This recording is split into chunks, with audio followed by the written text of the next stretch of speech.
On this episode of Notorious POD, a very special guest who I'm going to keep secret until you watch the thing.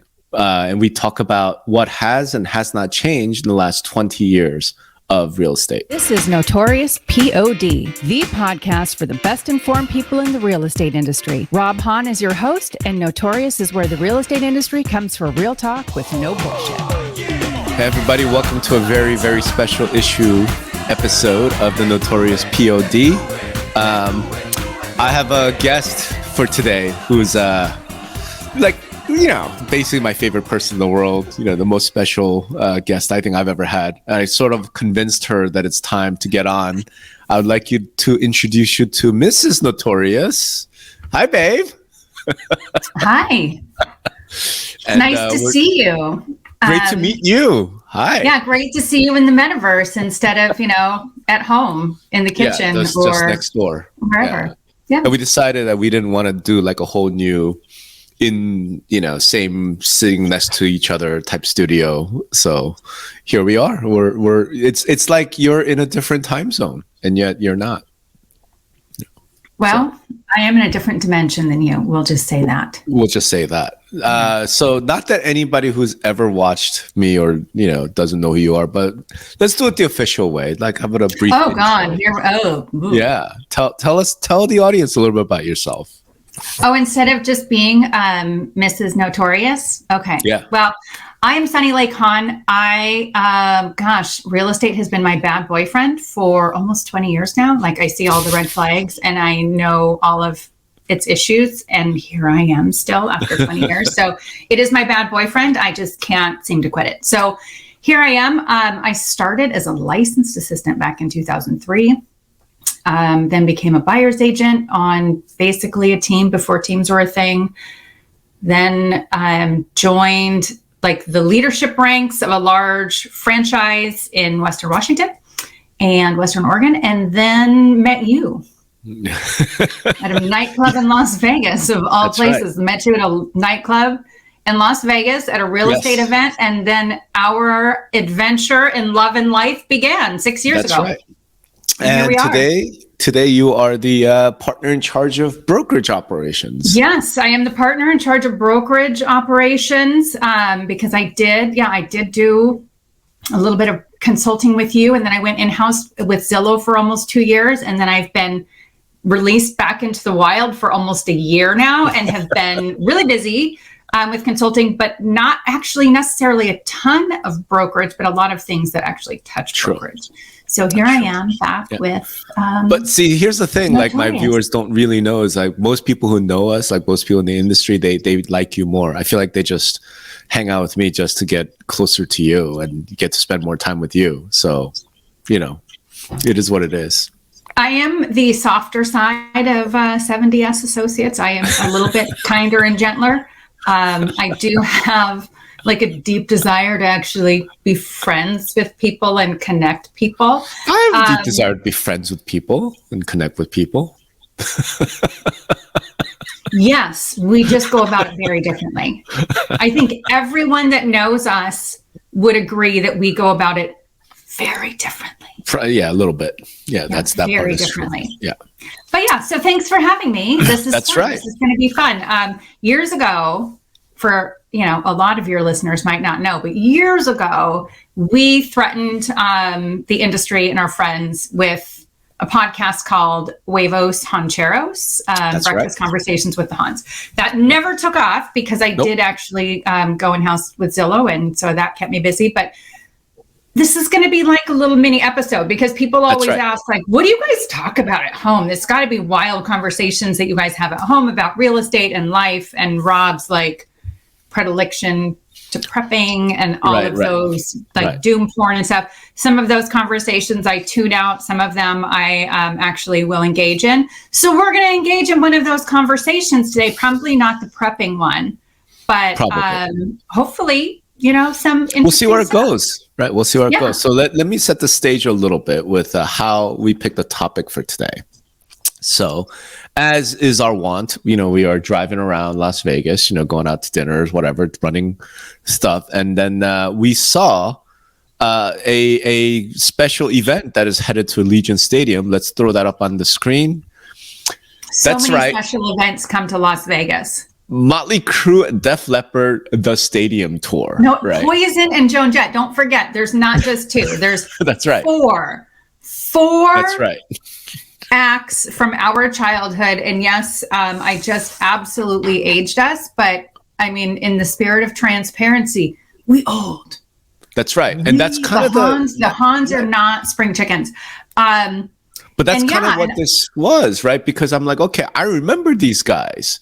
And we started talking about, hey, should we go? Because it might be entertaining, not necessarily for the bands, but for the people who are going to be attending the events, right?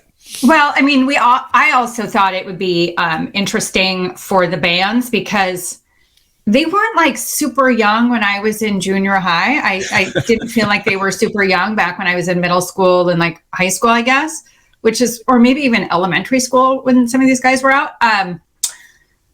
Yeah, I didn't feel like they were super young then. So then as you're driving, I'm Googling how old these guys are. And I'm like, and check it out.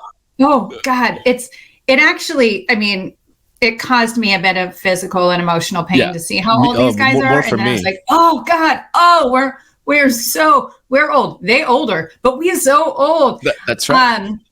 And then I also got super sad for them because they're, 70, like 60, 70, and still Mick Mars is 70 years old. I know, and I'm like, are they doing this because they have to, or are they doing this because they want to? And that's kind of the question. It's like, that's the big, I don't know. But we haven't bought tickets. We are still kicking around the idea because I think it's in September, so we have some time. Yeah. Part of me has a really weird desire to go and see the crowd, see if it's people like us, or see if people like are trying to relive their youth, or what's going to happen. Could it be? So I feel like it's kind of a roll of the dice. Hold on, it could be younger people who love their parents, music or something. It's possible. Or it could be younger people that are taking their parents, as a fun night out from mom and dad with some supervision. I don't know. And I part of me wants to know and part of me doesn't want to know. And it's kind of 50-50 right now. So we'll see how the scales tilt. So I want to just point out for the audience, like Tommy Lee's 59, Nikki Sixx is 63, Vince Neil's 61, Mick Mars is 70, Def Leppard, the other co-headliner, Joe Elliott 62, Rick Allen 58, Steve Clark, rest in peace, died in that bus crash, Phil Collins 64, Rick Savage 61, Vivian Campbell 59, and then Poison, Bret Michaels is Bret Michaels 59. and his Rock of Love or whatever. That was that was a tragic show, and that also dates me a little bit too. But wow, whew. Yeah. Bobby Dahl 58. They're all 58, 60. So it's like Joan Jett, like she's 63. I mean, still rocking though. I mean, bless her. God bless, they're rocking. But I was like, this is the AARP crew. Like they're all qualified to live in, age restricted communities. Yeah, they could live in Sun City. That's right. But it kind of made us think about because we started talking about music, and we get rid of this. We started talking about music, and I loved like Rock of Ages and Photograph and Pour Some Sugar on Me and Motley Crue, Home Sweet Home and all this stuff. These are all like music of our youth. And we just got to talking about how music's changed, over the decades. Because, you and I have had those conversations, which is the best musical decade, like 70s, 80s, 90s, aughts, 2010s. By the way, it was a toss-up for y'all in the audience. It was a toss-up between the 80s and the 90s. And the 90s won out just by a tiny bit because 90s country was better than 80s country in our opinion. But otherwise, they were neck and neck. And then we rolled in. I introduced Rob to some 90s country that he was unfamiliar with. That's right. That's right. Totally, that just pushed it right over the edge. So the 90s, we've decided the 90s were the best musical era. Which was painful for me because I'm a child of the 80s, right? And I'm thinking of like hair metal, like these guys. I'm thinking of hip hop, the origins of, like Run DMC and all that. But it's like, I can't deny when it comes to country music, Garth had it going on. It's hard to deny. And so did Trisha, and they still do. And then Faith and there was a lot of good country music coming out in the 90s. Yeah, there's no doubt. You heard it here first, folks. If anyone's seen karaoke, they know that is kind of my genre. But see, this isn't just for like, reminiscence, right? And it's not just so that we could, show off how old we are. And all that is kind of the point, that we old. But it got us to sort of start to talk about how things have changed and hasn't changed, right? So musically, like, things have changed, obviously, I think for the worse, because I'm an old man now. And I think it's my right to complain about the music of the young people these days, while glorifying, like, the old school hip hop of my youth. But, we started talking about like how things have changed in real estate. And I thought I would invite you on to this very special episode because you've actually been there. I think in one of our very first meetings, you talked about how you still had the book, right? No, we did. I mean, when I started, we still had the book. Like they still delivered the book. Yeah. So that's kind of, I think, what we want to do here, right?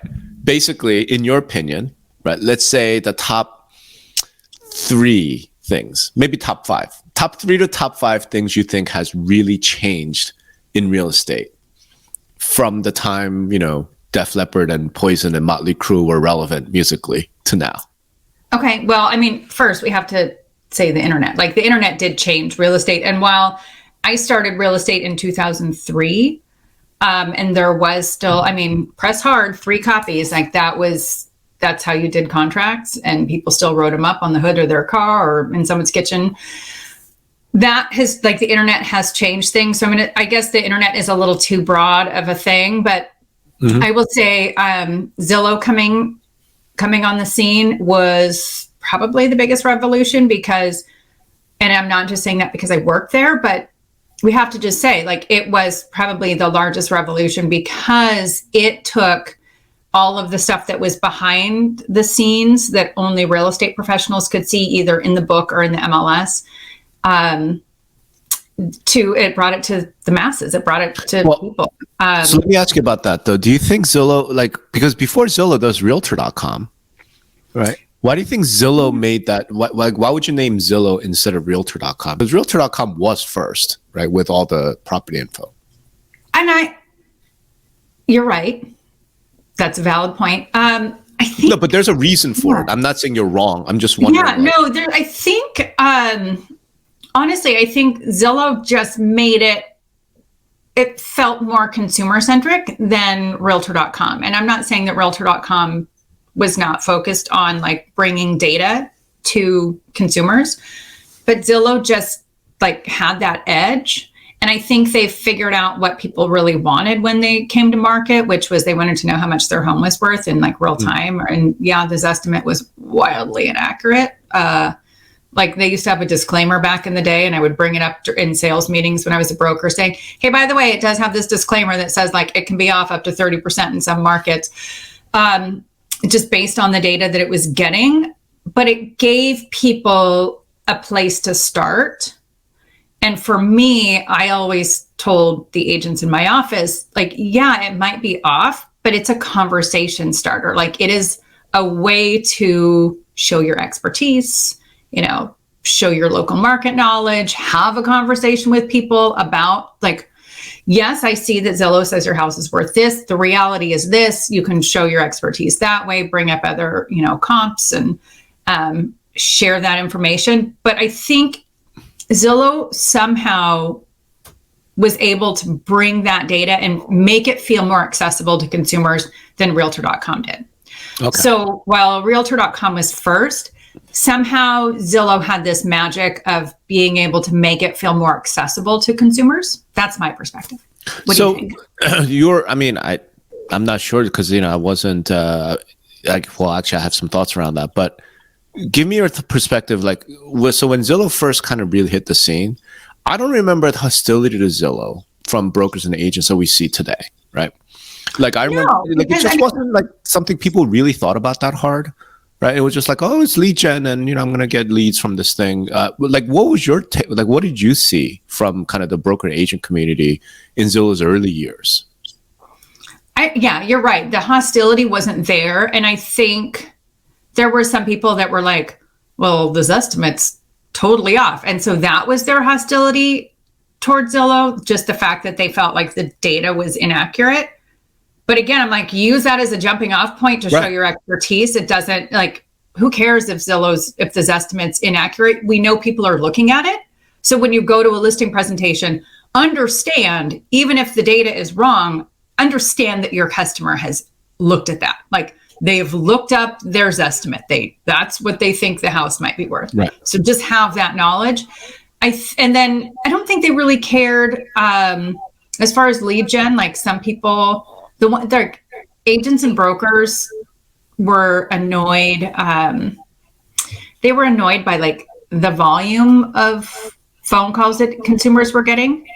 And consumers were kind of annoyed by that, because this was like, I don't know, 2012, 13, 14.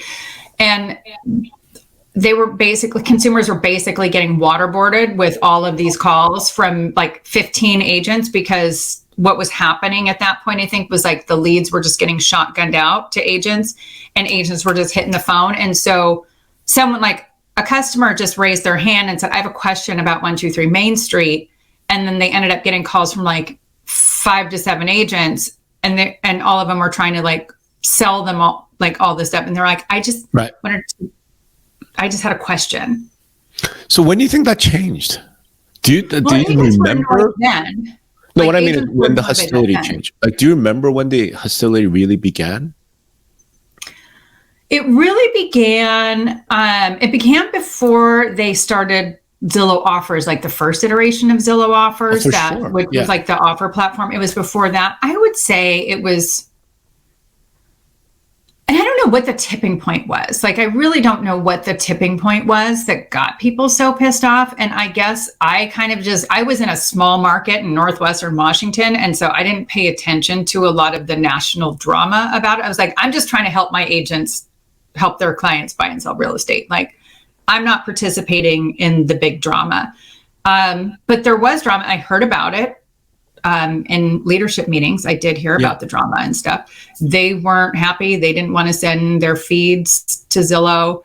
I think for large brokers and franchises, they were pissed because Zillow was getting more traffic than them. But Zillow, and it's hard to be introspective and be like, well, their site is better. Like, their website is better. Their data is better. We only offer like whatever regional, small market coverage people want to see all over, because looking at real estate is fun. I mean, like that SNL skit a couple years ago showed like people look at real estate porn and get all excited about looking at houses. And that's not new. That was not a new thing. Like, people love to look at how other people live. Like, it's a very voyeuristic thing, and people are voyeuristic. That's just human nature. Like, people want to know how other people live, and Zillow was giving them that, like, across the country, as opposed to like just at a regional website. And they had more data, and they had better data, and they had just a easier website and a better experience. So I think that hostility probably started because they were providing a better experience, and brokerages simply just don't have the money to like compete with that. They just don't have the money. Let's call a spade a spade. Like, they don't have the money. Most brokers don't have the money, like millions, hundreds of millions of dollars, tens of millions of dollars for like design, like R&D, all of that stuff. They don't have the money to compete with like a tech company. And Zillow's a tech company. They have a brokerage entity now, but like they're still a tech company. So what I vaguely remember is, and then again, there's no real proof, right? I mean, maybe it'd be interesting for someone to go and do like a historical study or something, write something about it. But my feeling is, I think I would point to when Zillow acquired Trulia as the start of the real like hostility, the real Zeta raid starting up right around then. Because in the beginning, Zillow was like a nobody. Trulia was a startup. Nobody paid any attention to them. Most of the hostility was reserved for Realtor.com because of NAR. And, brokers and agents felt like, we own this, right? This is our website. Like, why are they charging me money and all this stuff? For me, it felt like when Zillow went public, and raised an enormous amount of money, And then when they bought Trulia, so it became a 2-horse race instead of a 3-horse race. And Zillow was starting to be like so dominant. For me, that's kind of what I started feeling like brokers and agents started, being like Zillow's the devil. That's kind of, so that's around 2015, 2016. I mean, what do you think?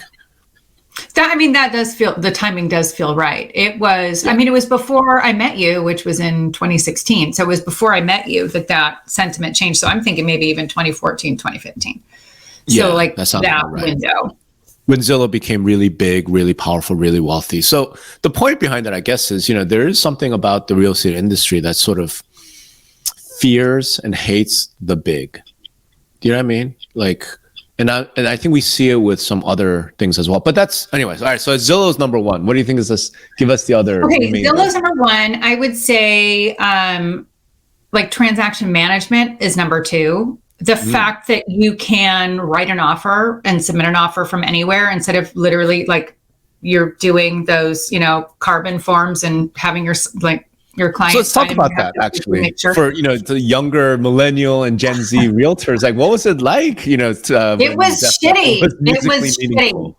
Like I had to drive around with these packets in my car that like I had listing packets and I had buyer packets, like actual physical folders of forms that were like all of the required forms in my car.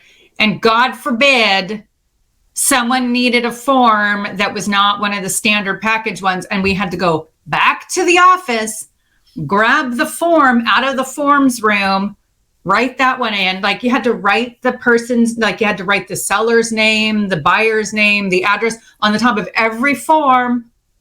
You had to do all of that stuff on every single damn form. You had to go through, physically check all the boxes, do all the stuff, press really hard. Like it sucked. And so then having and then online forms, like you could get online forms and like type some stuff in, and that was great. That was kind of the first iteration. And then, oh my God, like the transaction management where all of the forms were in a library and you could like pick and choose and you could just put the MLS number in and it would like pre-populate a bunch of the stuff. Oh my God, that was great. So I really did enjoy that time. Like I enjoyed that time of the last 20 years when that came along, when actual like electronic forms and transaction management. I mean, that sounds pitiful. It sounds like I really need to get out more, but, and maybe I do, but that was, that to me, I would say was like another big, huge win for the industry and for consumers. Like I didn't have to go drive to their office and like interrupt them at work or at a soccer practice for their kids to sign freaking forms. Like, Jesus Christ, that was awful. I didn't have to do that anymore. I could send it to them. They could, electronically sign it. That was huge. At first, it wasn't available for Macs and like any sort of Apple product, which is why I was just a PC person for so long, because that was like you had to do all these workarounds if you had a Mac or an Apple, which is bizarre. But I know you always wondered why it was so PC based for a long time when we first met, but that's why, because like there were integrations for that, but for Macs, it was such a janky process. So once that all started to work better, that was great too. But all right. So what's third? Yeah. Third. Oh,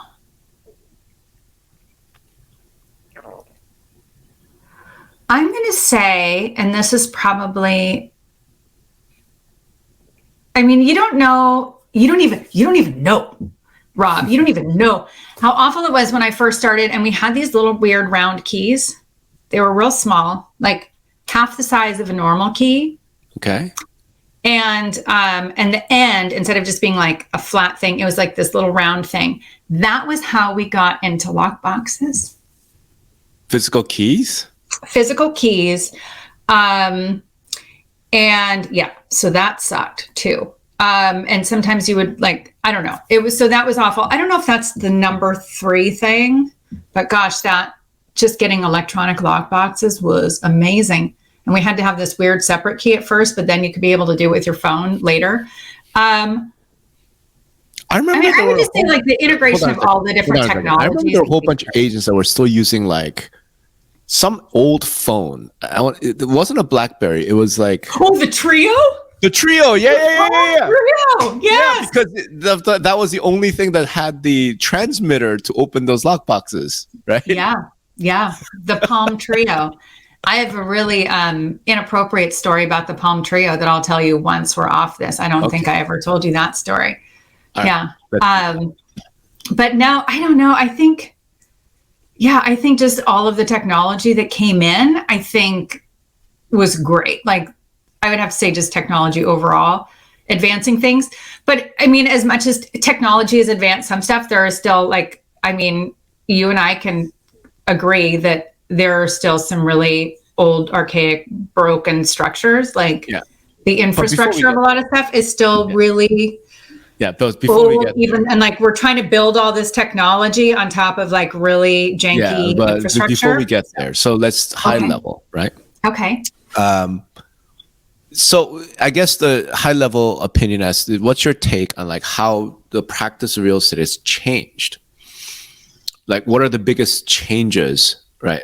Or really at a high level, like how has it changed from, say 1990, or whatever, right? To today.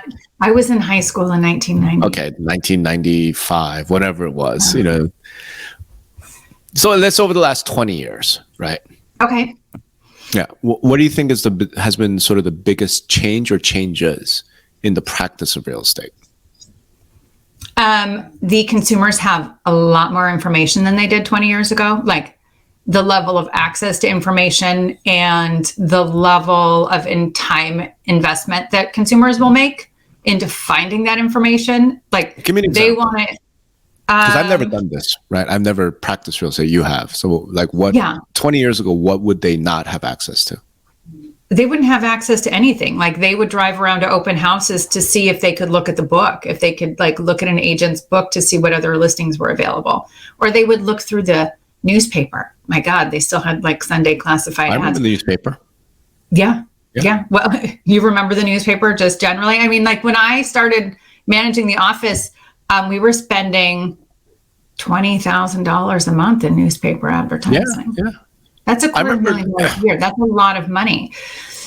I remember when one of our big things at Coldwell Bank Commercial, right? So I started at Realogy in like 1994. No, that's been 2004 or so. Yeah, it wasn't 94. What's that? It wasn't 94 because it wasn't 94. I was working on Wall Street in 94. It was like probably 2004 timeframe. One of the biggest value propositions we were offering as Coldwell Bank Commercial was a national advertising alliance with like Wall Street Journal and various newspapers so that people could buy like paper advertising, for various properties. And I know that our sister brands all through Realogy were doing the same thing. Like that was one of the biggest value propositions that we get these discounted rates for newspaper. They still had those when I left. They still had a lot of those partnerships when I left.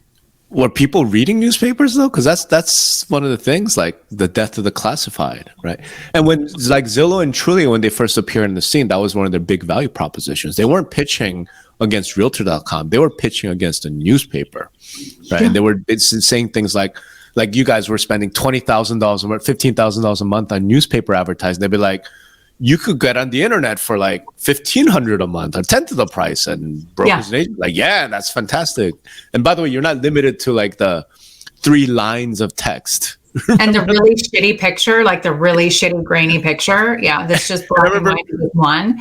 Like little things like training around stop using stupid acronyms. Oh, like God, yeah. EIK, right? EIK? Eden Kitchen. This is a big thing in New York and the Northeast. Oh, Jesus. Right? Or, these and the reason for the acronyms is because of newspaper advertising. You were limited to a certain number of characters, right? But it's like, we're on the internet now. There's no limit to characters. So just spell it all out and write longer things. And, I mean, but like even the MLS, I think they've quit the character limits, but the MLS still had character limits for a long time. Like, I think 500 characters for the listing description and maybe like 200 characters for agent remarks and stuff. So, I mean, it still had to have character limits. So I think that kind of goes from the evolution of the book. It's like the MLS was built to use the book. And so a lot of like drop down fields and 2D stuff. And then now we're starting to go more into 3D. I guess another big trend, like, and I did say the rise of technology, but I think even in the last 2 years, just the way that consumers are looking at that data and like the expectations that they have in terms of like going from 2D to 3D, people want, like, they don't just want pictures, they want a virtual walkthrough of the house. All right. Well, that was weird because we just lost power for a bit, and I think we're back, right? We are back. All right. Welcome back. Welcome to Life with the Hans, where it's never a dull moment. And power outages are going to be a thing of the past. It could be a lightning strike. We don't know. Thing of the past. Either that or a thing of the past with our solar. That's the idea. Hey, do me a favor. Your microphone's a little faint, so let's just check that. That's better. Maybe I just moved it too far away. Sorry about that. All right. Okay, so before we were so rudely interrupted by the electricity gods, you were talking about 2D to 3D changes. You want to finish up the thoughts? Because we're still talking about how real estate has changed over 20 years. And then we'll talk about how it hasn't changed. But, what else it has changed. Like the expectations, especially over the last couple of years from consumers, especially have changed from like a 2D, just photo, like static photo. I mean, I used to, like, when people still first started doing video, they made sure like the water was running in the sink. So people knew that it was like a live video instead of a photo. I'm like, that's kind of dumb. But that's what we had when we did videos back in the day. And then now people like actually want 3D walkthroughs of houses. Like Matterport used to be super expensive. And now like people can shoot like an actual walkthrough of a house. There's the technology to do it. And it's a really good experience using your phone. And an agent can do it or a homeowner can do it and like show people what it's actually like to live there. So consumer expectations have changed a lot, especially the last couple of years, but because of technology. And so that has changed and that has made things a lot better. I think for agents, that probably makes it a lot better too, because instead of going, oh my God, we had one client that I think we showed him 60 houses. Ooh. 60. Yeah, because you couldn't, it wasn't easy to narrow stuff down. Like you looked at, 25 pictures in the MLS and maybe they were good, maybe they weren't so good. But you didn't know what the flow of the house was. You couldn't really get that from the photos. So now like floor plans, which are hotly contested, but and then 3D walkthroughs and all of those things, those have gotten a lot better. So that has changed, and the consumer demands and expectations, I think, are driving a lot of that technology. So I think that's changed in the last, I know that has changed in the last 20 years, from the book to just the drop down MLS thing to how like all of this new data available is helping people search and find for homes. All right. Any other major trend changes you want to call out over the last 20 years? I think those are the big ones. I mean, you're starting to see offer management and like blockchain and crypto, but I'm not going to, that's your expertise. That's not anything that has changed the last 20. All right. So it's like changing gears. What has stayed the same? The infrastructure that all of this new technology is built on, sadly. That's like we're building cool stuff on a really old freeway system. So explain what you mean. I mean, I know what you mean, but what you mean? I think your audience, you're the best informed audience in all of real estate. I think they understand as well. We just have we have a lot of legacy systems, kind of like the legacy bands that are coming to Las Vegas in September. We have this like broken legacy system that sadly we just have to work with. Like we just have to deal with it. And it's not great. It's just not great. I don't know how it's going to change, because there are some people that still really want that legacy system to stay in place. And then there are some other people that are trying to drag it along and like make things better. But I think that it makes it hard. It makes it really, really hard for people to come in and innovate. But is that something that brokers and agents really feel the need to change? Because that's one of the things. I don't know that they really feel the need, you know? Well, I think... I'll give you a perfect example of this, right? So one of the small examples is most MLSs I know of still have like this like land area field, right? And it stems from kind of the old MLS book days where they would have like these geographic areas where they would say this particular neighborhood is area 4602. Oh, okay. So the numbers. The numbers, right. Yeah, okay. And, you know, it's been ages. It's been years since those things were necessary or even made sense, right? Like in, you know, the internet era, everything is zip code or maybe neighborhood, right? And yet... Or like map-based, yeah. Yeah, and yet right now, like every MLS system I know of still has this like geographic area, you know, that's defined by the MLS within the MLS. I don't get the sense that brokers and agents really feel some burning urge to change that, right? Well, that's kind of what I mean. It's a pain in the ass, but they're used to it, so they're like, well, they're used to it. It's a pain in the ass, and I have sat in an MLS meeting. This was years ago. This is when I was still in Washington State. I've sat in a meeting and I said, you know, there was hotly contested combining two areas. Hotly contested. Why was it contested? Because there was one part of Bellingham. So like the greater Bellingham area is this area called Sudden Valley that was built in the 70s at the south end of Lake Whatcom, golf resort community, whatever. If you live in Bellingham, Sudden Valley, even though it's like 7 miles away and it is a Bellingham address and a Bellingham zip code, like if you live in Bellingham, you're like Sudden Valley is different. If you don't live in Bellingham, like if you're in Seattle or something, you don't think that 7 mile drive is a big deal. Like you're like, it's 7 miles. But people who live in Bellingham are like, oh my God, Sudden Valley is so far away. It's like you got to pack a snack to get there. It's 7 miles. I mean, it's not that far. But there was like one road in and one road out. And it was kind of painful sometimes because it was one lane each way. And sometimes traffic sucked. But it was people that worked in Sudden Valley wanted it to be combined with, and prices were a lot lower out in the valley than they were in town. So people that worked Sudden Valley were happy to have Bellingham and Sudden Valley, those numbers combined. People that worked in Bellingham did not want Sudden Valley combined because they were like, someone's looking at this 3-bed, 2.5 bath for $250 and it's out in the valley, but in town it would be $350. So they didn't want like customers that were coming from out of the area to think like, oh, well, why is it so much more expensive here than there? They didn't want to have those conversations. There were a lot of agents that didn't want to work the valley, but they didn't want to refer people to agents that worked. It was a weird thing, but it was hotly contested. The people who worked in the valley wanted it to be combined because it demonstrated like how much more house you could get for the money in the valley. And the people in Bellingham were like, it diminishes the greatness of Bellingham itself.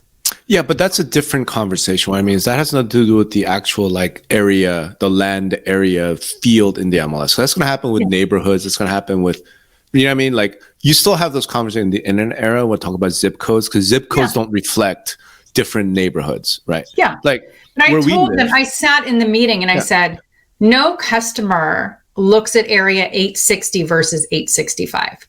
Exactly. And yet they type in Bellingham, they type in a zip code, they type it like they do a map search. Yeah. Or whatever. And like if someone's in Seattle and they want something in Bellingham or something that's like out of the big city and in a smaller city, they might not actually care about a 7 mile drive. I think but like it doesn't that, like that. No, it goes beyond that. Even if you lived in Bellingham, there's no way a consumer has ever heard of Area 860 versus 861. This is strictly for brokers and agents. No, but they have heard of Bellingham versus Sutton Valley, if you're a consumer. Well, granted, but they've never heard of Area 860 versus 861. Just like Houston, we had the same problem. Like, people have heard of neighborhoods. They understand the university district is very different than, whatever. But they never heard of these areas, right? Yeah. But the real estate brokers and agents have never once I've heard anybody say we should get rid of this. Like, that was the conversation. We should combine these. We've talked about getting rid of them. And they were saying the segmentation and it would break the MLS. And maybe it would break the MLS. I don't know. Okay. But my pushback is, if the infrastructure is old, it's primarily because the brokers and agents don't want it changed. They don't care. It's they don't want it changed. It's that they have bigger battles to fight. Are they going to sit there and bitch about this Area 860 is a real pain? It's no, they don't care. Right. It's not a big They don't care as long as it works. Right. They don't care as long as the MLS works, as long as they can get their, the data in and the data out. They don't care how the sausage is made. Right. All right. So that's one thing that hasn't changed. What else hasn't changed? Oh, a lot of attitudes towards has not changed? There are some attitudes that have not changed. There are some people there are some people that miss the book. They're going to love the book forever. They miss the book. They miss the old days where customers didn't have access to all of the information. They want to put the genie back in the bottle. You can't do that. So some of those attitudes have not changed. And then there are other people who are it's great. It's great that people have all of this information. It's great that they can look at properties and they only call me about the ones that they're really serious. And there are opposite ends of the spectrum. Do you have an opinion? I mean, because let's put it this way. Let's analogize to music, right? Okay. I think auto-tune is an abomination. Well, it's not you don't have to have any talent to use auto-tune. I can even sound good with auto-tune. But there are people who think that auto-tune can be used to create its own art, its own sound, right? That, that T-Pain, real distorted, funky, robot voice. What? Do I have to come fight you? Right? No, I mean, you don't have to fight me. I mean, you go fight on the internet, because there are people who say it's a new sound, right? So don't hate on autotune because it's being used to make people perfect pitch. Love autotune because it allows for this new vocal expression. Clearly, there are a lot of folks who would much rather have the old Motley Crue, Def Leppard, Joan Jett days when it's there was no autotune. It's just guitars and drums. It's not fancy synthesizers and all that. There's an argument to be made that the old ways were better ways, right? So isn't that the same thing in real estate? The old ways are better ways. Oh, honey, we have this conversation about art too, just art museums and what is art. And I mean, yes, some old things are great. I'm not going to some old things are great, but if it keeps us from actually being able to meet people where they're at, if the old ways keep this barrier between us and the people that we're trying to serve, that's a problem. That to me is a problem, is if our way of thinking, this is what works for me, this is what I want, this is what I need, this is what I'm used to, this is what I'm comfortable with. If everything that we're looking at is what makes it easier for me and not what makes it easier for the people that we serve, that's where I think we lose our way. Okay. All right. That's fair. And we could have some conversation. No, because you know what? Then the conversation ought to be, some of these old ways are still meeting people where they are. Right? Yeah. And you know me, it's not I'm a defender of the status quo. I don't think anybody would consider me a defender of the status quo. No. No. But I do think there are some things that the old ways were better. Like what? What were the old ways better in real estate? So I don't have a whole lot of proof around this, but I'll give it, I feel when you didn't have technology to the extent that we have, right? By necessity, agents couldn't serve that many people, right? Okay. So there might have been a time where maybe agents functioned a little bit more like local grocers or local merchants, where they knew their customers on a personal level. When you get past a certain number of people, though, like, some of these agents that are doing 1,000, 2,000 transactions a year, they don't know. There's a lot. They don't, but right. Their team agents do. Like, I would beg to differ. Like, these teams that are doing 1,000 transactions, the people on their teams know the people that they serve. Do they, though? I mean, that's what I'm wondering. There's not a whole lot of proof around this. There's not a whole lot of data to show this. We know that there's such a thing as a Dunbar number, right? Yeah. Where every human being can only have about 150 relationships, I think. Mm-hmm. Well, in the old ways, I mean, I would think I could argue that potentially you had relations between agents and the clients where they were much better in touch in terms of like keeping in touch, the whole sphere thing, because of Dunbar number. And they were only working a certain number of people at a given time, and their spheres are relatively small, concentrated. There's more of a personal relationship, and that's maybe gone away to a large extent. There are some really great agents that still operate that way.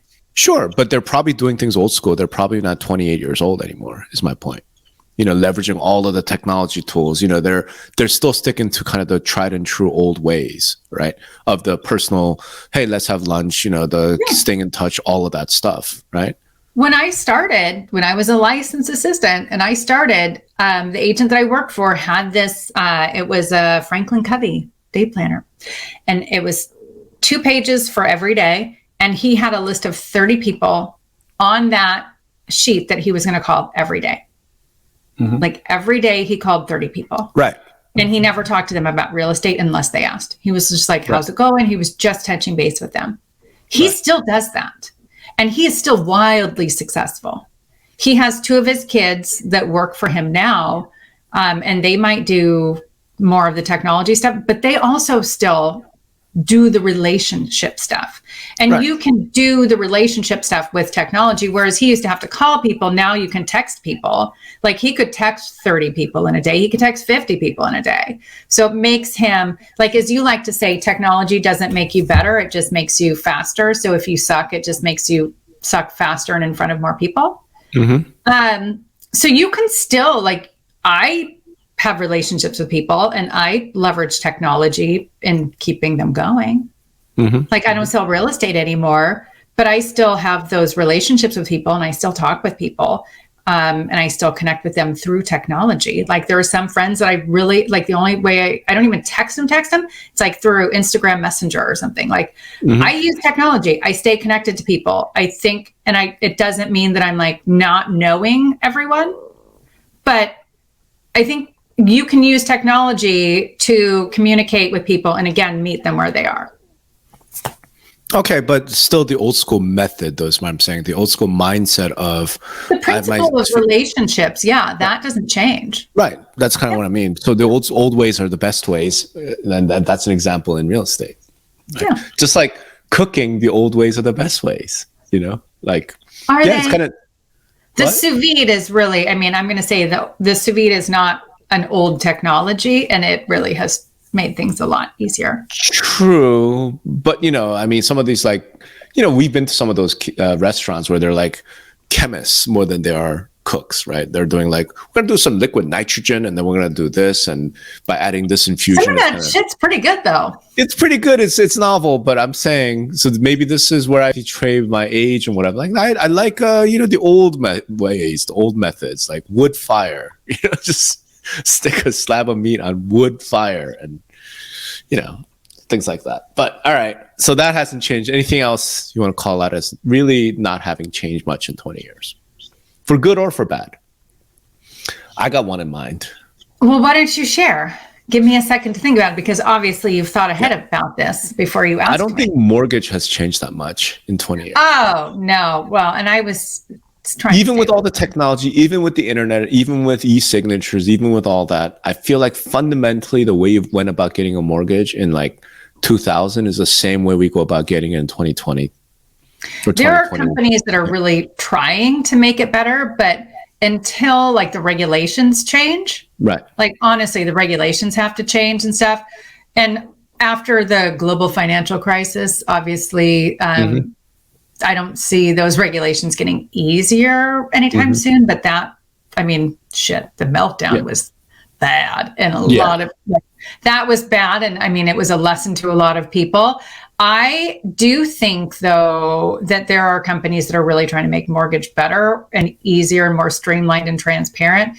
It's just like when you're trying to buy a house and you send your documents in and it goes into this black box of like, you'll see if it goes through underwriting, you'll see if it gets pulled for like extra paperwork needed, like you'll see. And there just isn't a lot of transparency. And it's unlike real estate where consumers have a ton of access to different information. Mortgage, they just don't have a ton of access to information. But there are, I think that there are people really trying to make strides there. They just haven't been able to quite yet. Yeah, I mean, the areas when I look at big picture wise, 20 years, it's like, again, maybe even longer, right? Like when Motley Crue was relevant musically till now, some of the things that really haven't changed, like mortgage process. And that's with, we've talked about Zyle, how I'm such a huge fan of iBuying because I feel like it helps with the broken transaction process, but it's not anything more than like 1-2% market share. It's not really mainstream yet. I don't think the whole title escrow process has changed all that much in 20 years. Certainly the relationship hasn't changed that much. The MLS hasn't changed that much. I mean, it has, but it hasn't really.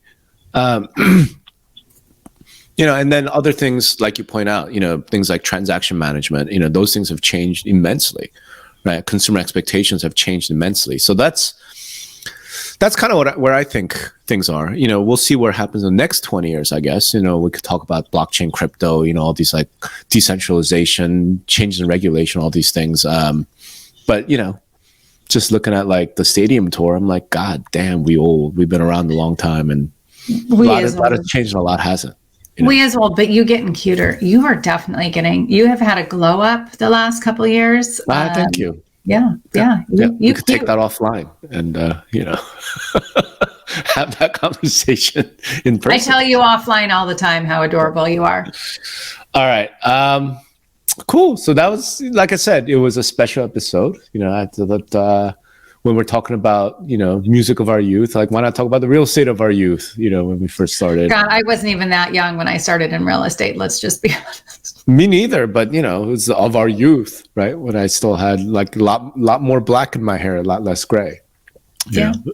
And it is interesting how things have changed and yet things really haven't. And I don't know if the fundamentals are always the fundamentals, and some of them are really good. I mean, there are some broken, archaic things, but the fundamentals are there for a reason. They've been around for 100 years for a reason. Like one of my old coaches used to say real estate is a contact sport, and it is true. All right. Well, if you've listened this far, we'd appreciate it. Then why don't you tell them? Because, people like you more. Well, thanks. Thanks for listening. Thanks for having me as a guest. Yeah. And if you like this episode, make sure that you hit the subscribe button on YouTube. Also, check out all of Notorious's writing on notoriousrob.com. You will see the Hans out in the wild at various real estate events and stuff. So out in the wild, I don't know. And there will be, if we do go to this concert, there will be no photographic or video evidence of it. Let's have stories to tell afterwards. And maybe we'll do a follow-up episode of holy shit. All right.